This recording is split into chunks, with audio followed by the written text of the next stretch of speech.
दोस्तों नमस्कार, स्वागत और अभिनंदन है आपका एक बार फिर से हमारे YouTube चैनल में। मैं हूं आचार्य एस के तिवारी। आज बात करने वाले हैं महाशिवरात्रि पर कैसे करें शिव जी की षोडशोपचार पूजा, जाने उसके विधि के बारे में। दोस्तों पूजा विधि के मुख्यतः 3 प्रकार होते हैं: पंचोपचार पूजा, दशोपचार पूजा और षोडशोपचार पूजा। महाशिवरात्रि पर भगवान शिव की षोडशोपचार पूजा करने से वो अति प्रसन्न होकर आशीर्वाद देते हैं। महाशिवरात्रि का त्यौहार 8 मार्च 2024 शुक्रवार के दिन मनाया जा रहा है। तो आइए जानते हैं उनकी षोडशोपचार पूजा विधि के बारे में। सबसे पहली है पंचोपचार यानी पंचोपचार विधि। इसमें होता है गंध, पुष्प, धूप, दीप और नैवेद्य। दूसरी है दशोपचार यानी दशोपचार पूजा विधि। उसमें होता है पद्म, आर्घ्य, आचमन, स्नान, वस्त्र निवेदन, गंध, पुष्प, धूप, दीप और नैवेद्य। फिर तीसरी आती है 16 उपचार यानी षोडशोपचार पूजा विधि। इसके तहत पद्म, आर्घ्य, आचमन, स्नान, वस्त्र, आभूषण, गंध, पुष्प, धूप, दीप, नैवेद्य, आचमन, तांबूल, स्तव पाठ, तर्पण और नमस्कार। पूजन के अंत में सांगता सिद्धि के लिए दक्षिणा भी चढ़ाना चाहिए। षोडशोपचार यानी विधिवत 16 क्रियाओं से पूजा संपन्न करना होता है।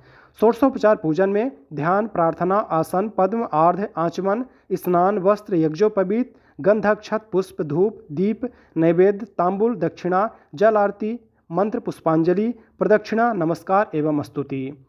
दोस्तों इसकी पूजा सामग्री इस प्रकार से रहेगी: दूध, दही, घी, आंकड़ा, धतूरा, बिल्वपत्र, चंदन, भस्म, पंचफूल, पंचफल, पंचामृत, वस्त्र, पान, हार, माला, गंगाजल, लोटा, तरभाणा, आचमनी, कर्पूर, दीपक, धूप, दीप, रुई, पंचमेवा, पंचरस, इत्र, गंध, मौली, ईख, भांग, बेर, आम्र, मंजरी, जौ, तिल, शहद, पंचमिष्ठान, रुद्राक्ष, कुशा, आसन आदि। साथ ही साथ षोडशोपचार पूजा विधि इस प्रकार से रहने वाली है: प्रातःकाल स्नान ध्यान से निवृत्त हो, माता पिता का स्मरण करते हुए व्रत एवं पूजा का संकल्प लें। घर पर पूजा कर रहे हैं तो एक पाट पर लाल या पीला कपड़ा बिछाएं जो नया हो, उस पर घट एवं कलश की स्थापना करें। इसके बाद एक बड़ी सी थाली में शिवलिंग या शिव मूर्ति को स्थापित करके उस थाल को पाट पर स्थापित करें। अब धूप दीप को प्रज्वलित करें। इसके बाद कलश की पूजा करें। कलश की पूजा के बाद शिव मूर्ति या शिवलिंग को जल से स्नान कराएं। फिर पंचामृत से स्नान कराएं। पंचामृत के बाद पुनः जलाभिषेक करें। फिर शिव जी के मस्तक पर चंदन भस्म और लगाएं और फिर उन्हें हार और फूल चढ़ाकर माला पहनाएं।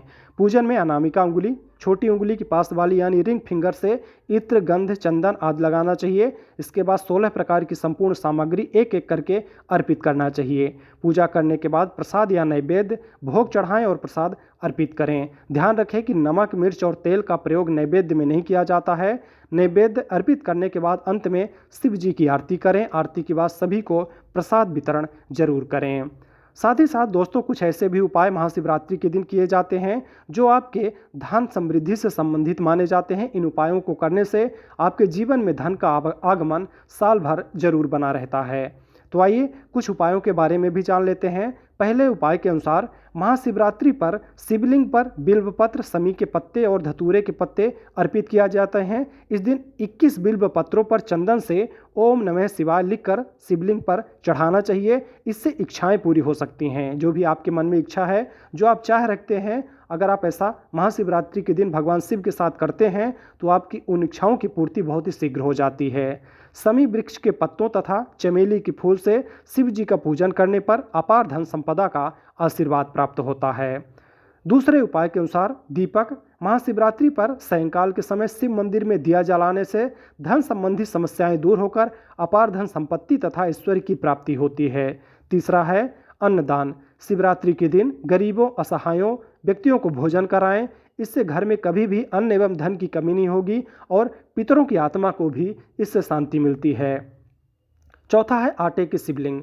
शिवरात्रि के दिन आटे से 11 शिवलिंग बनाएं व 11 बार इनका जलाभिषेक करें। इस उपाय से संतान प्राप्ति का योग बनता है। जिनको भी संतान प्राप्ति में रुकावट या बाधा देखने को मिलती है, महाशिवरात्रि के दिन ये उपाय करें, उन्हें बहुत ही शीघ्र संतान प्राप्ति होगी।